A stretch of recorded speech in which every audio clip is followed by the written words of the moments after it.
Nərimanov rayon məhkəməsində xuliqanlıqda təqsirləndirilən Vəli Ömərovun cinayət işi üzrə məhkəmə istintaqı yekunlaşıb. İttihama görə hadisə ötən ilin yanvarın 3-də paytaxtın Nərimanov rayon ərazisində yerləşən zərərçəkmiş Malik Yusufova məxsus ticarət obyektində baş verib.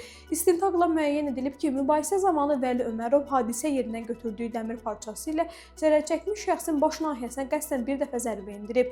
Vəli Ömərov məhkəmədə ona qarşı irəli sürülmüş ittiham üzrə özünü təqsirli bilməyib. Vəli Ömərovun sözlərinə görə o hadisə günü Maliki mağazasına gedib.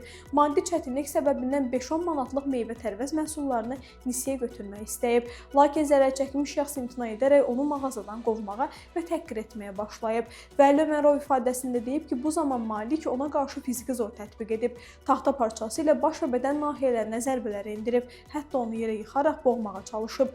O isə özünü müdafiə etmək məqsədi yaxınlıqdan götürdüyü dəmir boru ilə zərərçəkmiş şəxsin baş nahiyəsindən zərbə vurub. Məhkəmənin hökmü ilə Vəliyə 8 ay müddətinə azadlıqdan məhrum etmə cəzası təyin edilib.